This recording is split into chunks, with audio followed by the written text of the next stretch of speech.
Hi class, this is a bit of advice on the week 9 exercise and how it can be done. The first half of the exercise I'm not going to be addressing. I'm just addressing the part where I ask you to reformat and kind of design your own news article.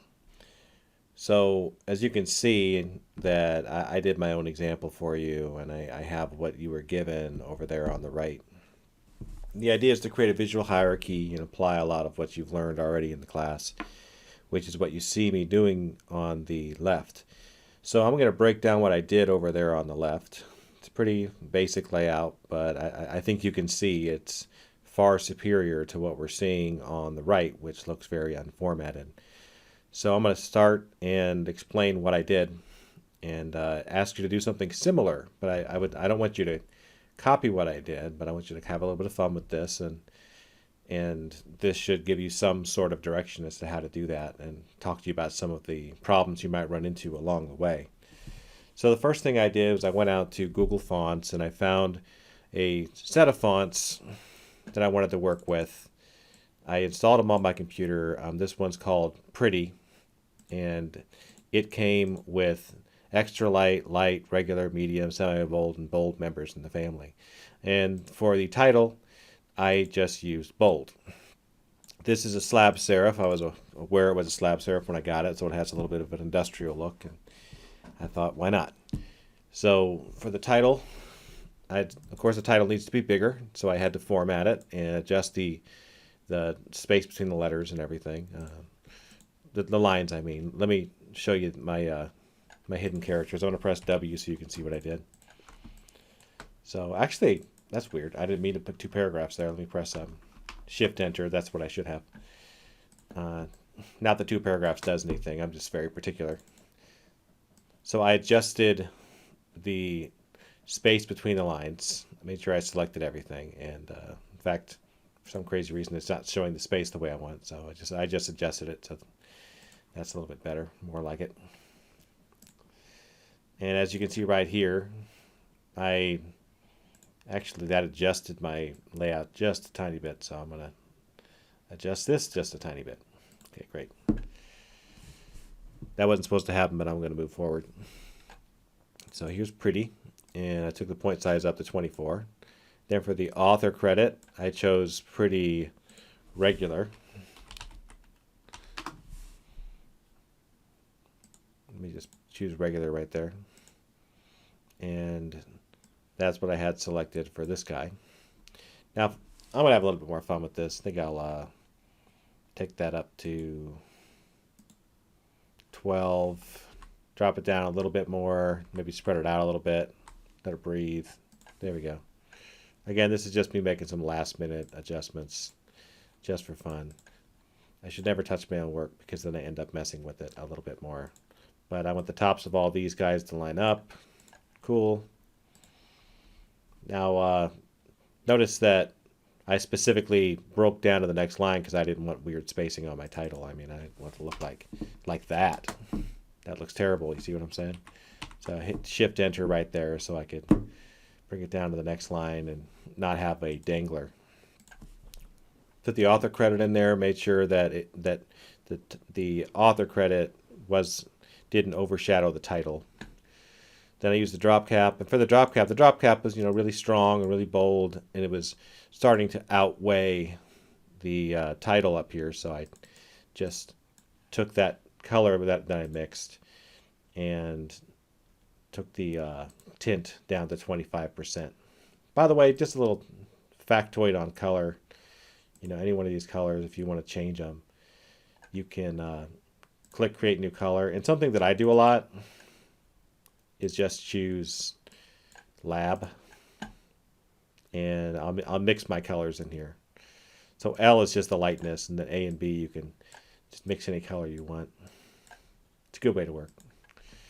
One way of many.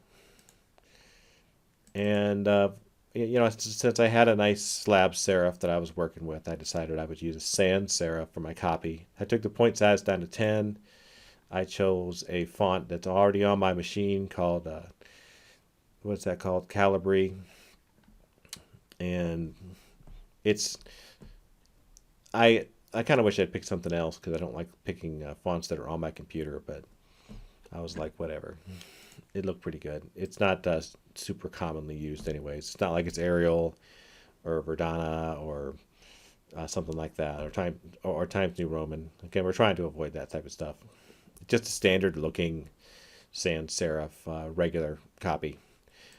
I also wanted it to breathe a little bit more, not a ton more. So rather than going with the default leading, I went with a little bit non-standard. Auto leading looked like this. Auto leading is always 20% or 120% of the actual size of the character. I just chose to go with 14 for everything. It lets the lines breathe a little bit more, but not too much. I also changed the color of my text from black to 75% black. It's in fact, if I wanted to, I could have even chosen this maroon color and gone a little bit darker. Actually, I kind of like that. I think I'll do that. Why not? Works just fine. So now I have no black in the whole design, which works just fine. And you're allowed to do that. It's not like you're on the web or someone's going to mistake it for a link or something like that. As long as it's dark, it'll work. Black is not something you have to use, just the way that we start. So, but still, the tint of this is set to 25%. Since I decided to use this, I'm going to take the tint back up to 100 because it's already lighter than black. So that much said, I made sure to add space between the paragraphs. I didn't indent the first paragraph, and I don't indent these paragraphs.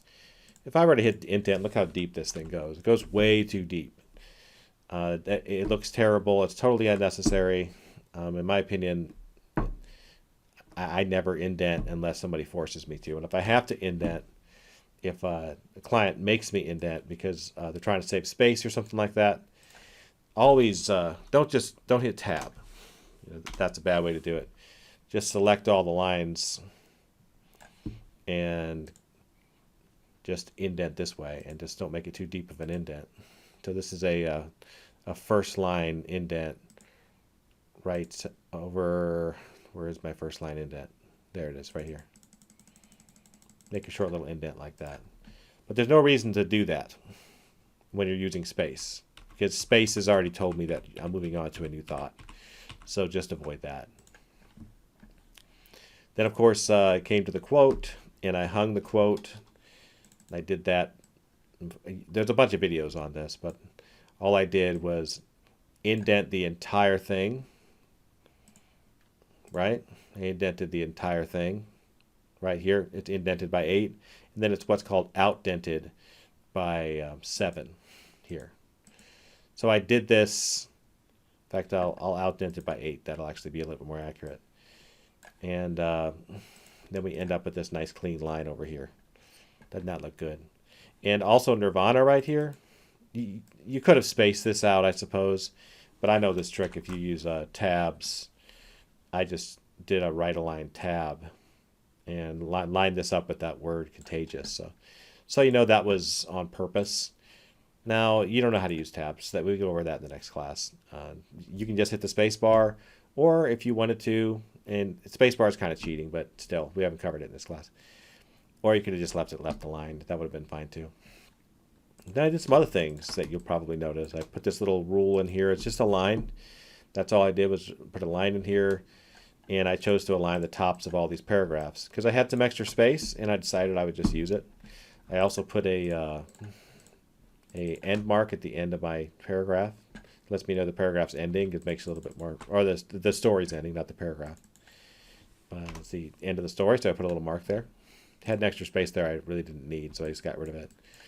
And I went through the text and just highlighted a few places, and I just chose a bold member of that particular family, Calibri, to add some realism to this. So I just selected a few words. And I made sure that the paragraphs, I think I hit enter one more time to add one more paragraph. And the spacing between the paragraphs here is a little much. It's not too much, but if I wanted to adjust it, all I'd have to do is go like that. Yeah, that might look a little bit better. Again, small stuff like that. And then I just shoved a that same green in the background because I'm using like a green and purple combination right there. And I just took the tint on that down and shoved that in the background. And there you have it. I also want you to note that I did give my article a little bit of personality by giving it a name, by giving it an author. I didn't try to make it complicated. I thought using music this way might give you something to go off of, inspire you a little bit, give you some ideas. Right here, I'd like for this space to be about the same as this space. There's a little bit more space than I want right there, so I'll just drag this up. This box is already set up. You press Control B to look at it, or right click it and open up the text frame options. You can see that it's set up to vertical justification set to the center, and it's got 10 points of inset already to it. All right, and that's something that you should have learned about in another video. But that's all the thought you're supposed to put into it. So when I'm grading this, if students didn't put space between their lines, they didn't add extra special touches, if they literally just stuck with Minion Pro for everything and just found a bold member of it and just didn't bother to do all the work I just explained, they end up with a pretty low grade. And I want you to know why, and I want you to know how to avoid that and how to fix it if I'm giving you that opportunity. So there you have it.